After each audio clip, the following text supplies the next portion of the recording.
All right, 6:35 now on the Green Light Special, and that means it's always time for our Straight Dope interview, as we're pleased to be joined by one of the fan favorites of the Green Light Special. His name is Jeff Sherman, of course, the head golf odds maker at the Westgate SuperBook, vice president of risk management, as he's kind enough to join us during unprecedented times at the SuperBook, and now we welcome in Jeffrey. Jeff, Nick Swatala, how are you? Hanging in there, Nick. How's it going? I assume not great. I've been doing a lot of catching up on my OBrien books and Sopranos. Yeah, we're just we're out here. We're trying to scour any events going on in the world to try to give people entertainment opportunities. So it's a tough go right now. I can't imagine the level of scrambling you and your colleagues are doing out there in Vegas. We'll get right to it as far as what's left on the SuperBook menu, but first I must ask, as far as the family goes, how's everybody doing, and what's the onesie count at for baby golf odds now? I've seen the Knights onesie, and now I see this Denver Bronco onesie. I thought you were a Raider fan. What's up with that? Yeah, the wife, Mrs. Golf Odds, is a Bronco fan, so it's a tug of war on this one. So but everyone's doing great, and she's well prepared for everything. So we're in good shape out here at the Sherman compound. Nice, and I assume that's where you're calling from now. No reason to be at the SuperBook. I presume nobody in line to do KHL, but that's where I was going to get right to as far as what's left on that menu and the atmosphere at the SuperBook as a whole. I mean, is there a single butt in any of those nice theater seats you have at the SuperBook? Tell me about what's left on the menu in that for a sec, Jeff. Yeah, it's very quiet in the book right now at this time. Most of the wagers that we're accepting are on the mobile app where people can do it from home. And now, like I mentioned, it's tough to find things on the wagering menu. You know, we've got Aussie Rules football up for this week. We had KHL hockey, but now they're postponing this week's events. And they are? They're going to look at moving forward to next week. So the games that were Tuesday and Wednesday aren't going ahead, so we're going to have to refund that. I did find some Turkey Super League basketball I put up for tomorrow, and then a few soccer leagues with some lower division teams throughout Brazil, Argentina, some Russia Premier League, and Turkey Super League. So there's a few soccer leagues still going on. And I must ask, I know the world of golf and the refunds for the Masters and the PGA would be a different, we'll get to that separately, but as far as when the news broke of the NCAA canceling the conference tournaments and then eventually the big dance, give me an idea. Do you have a count? Do you have any idea how many refunded tickets there have been since then? I mean, were the lines going out to Joe Brown Drive as far as the amount of people that had futures and what have you as far as the world of NCAA basketball goes and those refunded tickets? You guys have to be getting killed on that. Well, it's a lot, and but you have to remember, a lot of them will go right back into people's mobile accounts. Sure. And then you have a lot of people that wagered throughout the year from out of town that will have the opportunity to mail their tickets in to receive a check for payment. So it wasn't like an overwhelming rush to the windows, but we have a few different means to go ahead and settle those graded wagers now. And we're talking to Jeff Sherman here, of course. Now, I've been to Vegas several times, but I've never been fortunate enough to be there during the March Madness, and I presume that's the best time to go to Vegas. Jeff, give me a feel. You know, if this thing popped up at any time of the year, it wouldn't have been good under any other circumstance, but this feels like the worst possible timing from a sports gambling perspective in Vegas. I mean, isn't that like a national holiday where people go to Vegas and hang out in those nice theater seats and watch teams and players they've never heard of betting on those NCAA games? I mean, this is the best time of the year. Could it have been worse from that perspective, Jeff? No, you're right. I mean, you know, the first 4 days we write more on that than we do on the Super Bowl itself. There you go. It's a different type of energy, too. The energy in the room for the first weekend of March Madness it's unparalleled. So, it's approaching a week that obviously is a big hit to the economy of the sportsbook industry. But, you know, it's a product of the environment at this point, and we're just trying to make the best we can. We're talking to Jeff Sherman here on our Straight Dope interview. Before the football and golf stuff, can you give me a feel with the NBA and NHL and what happens? Now, nobody knows if they do play 82 games, but what's in the language of these over-under win tickets? So if I have over Piston 37 wins, loser already, doesn't matter. It would be a loser. Over Thunder wins, clinched in January. The Oilers clinched last month. I mean, under Red Wings clinched basically before Christmas.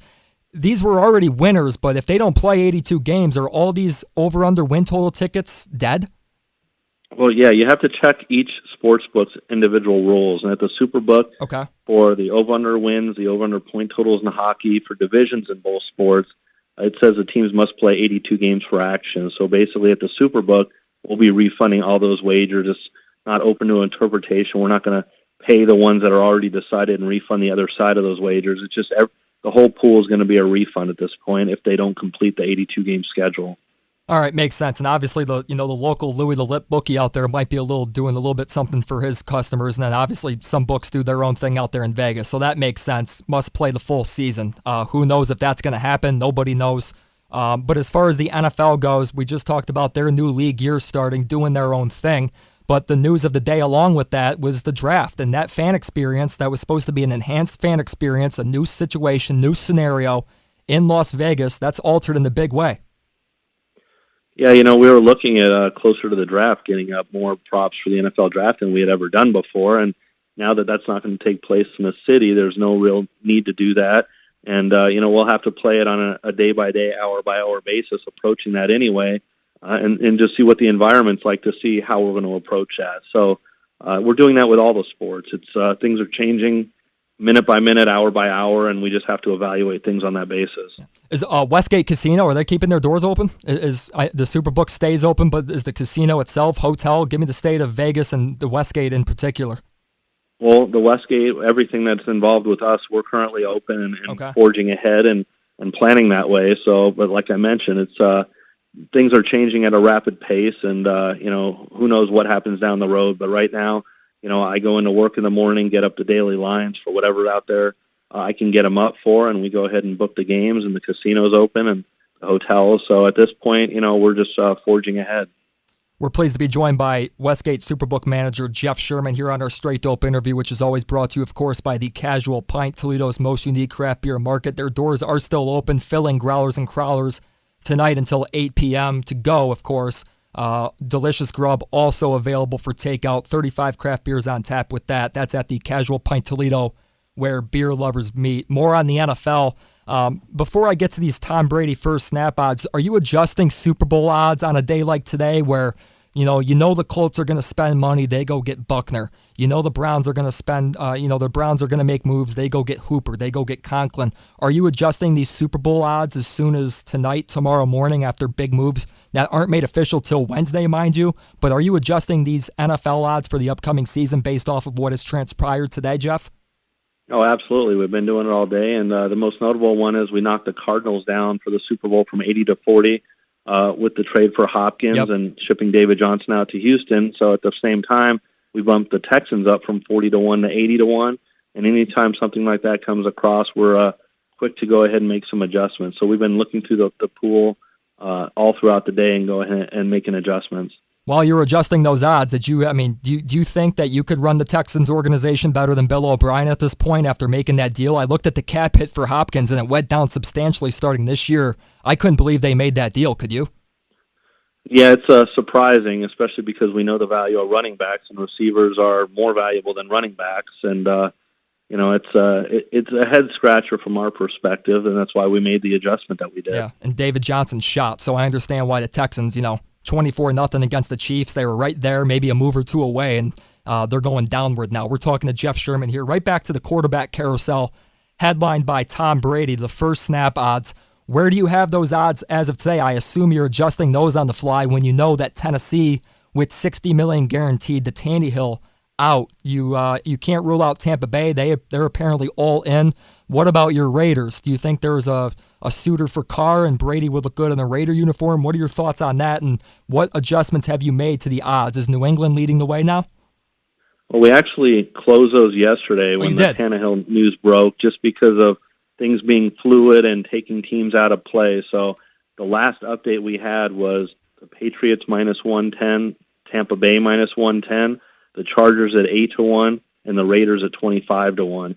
And that is no longer available for wagering, because now that the information's coming out and it's going to be concrete, we don't need to have the app open where someone can wager once concrete information's out there and just basically give away money from that perspective. So we went ahead and closed that yesterday. Okay, so the Raiders are at 25 to 1, a little bit worse odds than I expected.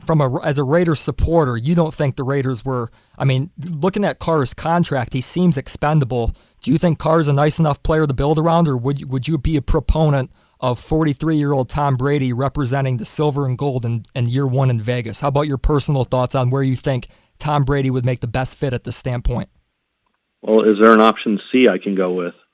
Because I would if I was any team in the NFL, I wouldn't sign Tom Brady at 42 years old. Yeah, neither. Especially for the money that he's looking for. Carr, I don't think he's a long-term solution there. I think you can go with a younger quarterback, give him a chance, and see what you can get out of that. But there's different options out there. But I definitely would not go with Brady. I would go with Carr over Brady. But I still don't think Carr is a long-term solution for the Raiders either. Yeah, I agree with that. While his contract isn't as terrible as what people think it is. What about the You don't think the Chargers, and I know I'll be the first one to say the guy has diminishing skills in Brady, but do you think the Chargers with a move or two away on their line with Ingram and Bosa and the running back and Williams and Allen, and I mean, do you think the Chargers, if you had to pick one team, maybe even from a betting perspective, living in Los Angeles, marketability, you name it, could you even think of that scenario as far as Brady to the Chargers?